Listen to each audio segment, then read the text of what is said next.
ఏపీలో కాంగ్రెస్ నేతృత్వంలోని యూడీఎఫ్ ఘన విజయం సాధించడంతో కొత్త ప్రభుత్వ ఏర్పాటుకు నేతల మధ్య సంప్రదింపులు మొదలయ్యాయి.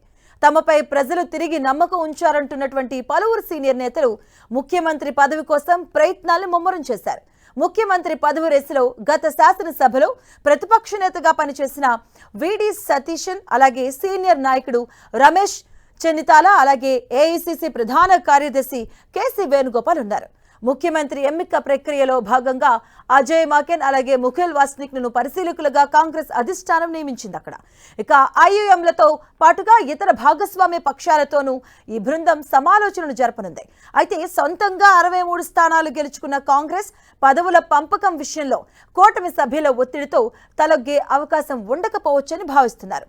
కాంగ్రెస్ అధిష్టానానికి అత్యంత సన్నిహితుడిగా పేరున్న కేసీ వేణుగోపాల్ రాహుల్ గాంధీ, మల్లికార్జున ఖర్గేల దగ్గర తనకున్న పలుకుబడిని ఉపయోగించి సీఎం పీఠం దక్కించుకునే ప్రయత్నాల్లో ఉన్నారు. పార్టీ సంస్థాగత వ్యవహారాల్లో ఆయనకున్న పట్టు, జాతీయ స్థాయిలో నిర్వహించిన బాధ్యతలు ఆయనకు కలిసొచ్చే అంశాలు. ఇక ఎన్నికల సమయంలో అభ్యర్థుల ఎంపికలో కేసీ వేణుగోపాల్ పోషించిన కీలక పాత్ర వల్ల కొత్తగా ఎన్నికైన చాలా మంది ఎమ్మెల్యేల మద్దతు ఆయనకు ఉంటుందని రాజకీయ వర్గాలు భావిస్తున్నాయి. ఇక మరోవైపు గత 5 ఏళ్లుగా శాసనసభలో ఎల్డీఎఫ్ ప్రభుత్వాన్ని సమర్థవంతంగా ఢీకొట్టిన విడి సతీశన్ తిరువనంతపురంలో తన నివాసంలో వ్యూహాలు రచిస్తున్నారు. క్షేత్రస్థాయిలో ప్రజల ఆదరణ, పార్టీలోని మెజారిటీ ఎమ్మెల్యేల మద్దతు తనకున్నాయని ఆయన బలంగా నమ్ముతున్నారు.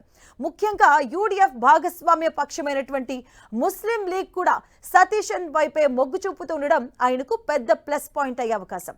ఇక స్థానికంగా అందరికీ అందుబాటులో ఉండే నేతకే ప్రాధాన్యత ఇవ్వాలని కేరళ కేడర్ కోరుతుంది. ఇక ఈ రేసులో మరో సీనియర్ నేత రమేష్ చెన్నితల పేరు కూడా బలంగా వినిపిస్తుంది.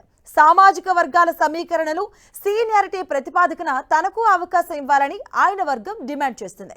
అయితే ప్రధాన పోటీ మాత్రం కేసీ వేణుగోపాల్, సతీశన్ మధ్య ఉండొచ్చు అనేది సమాచారం. సతీశన్ కు ప్రజాబలం, మిత్రపక్షాల ఆమోదం ఉండగా వేణుగోపాల్ కు అధిష్టానం నమ్మకం, సంస్థాగత నియంత్రణ ఆయుధాలుగా ఉన్నాయి. కేరళ రాజకీయాల్లో మిత్రపక్షాల అభిప్రాయానికి అత్యంత ప్రాముఖ్యత ఉంటుంది. ముస్లిం లీగ్ ఇప్పటికే సతీశన్ పనితీరును ప్రశంసించింది. అయితే ఢిల్లీలో జరిగే చర్చల అనంతరం హైకమాండ్ ఎవరి పేరును ప్రతిపాదిస్తే వారికి మద్దతు ఇవ్వాలని మిత్రపక్షాలు నిర్ణయించుకున్నట్టుగా తెలుస్తోంది.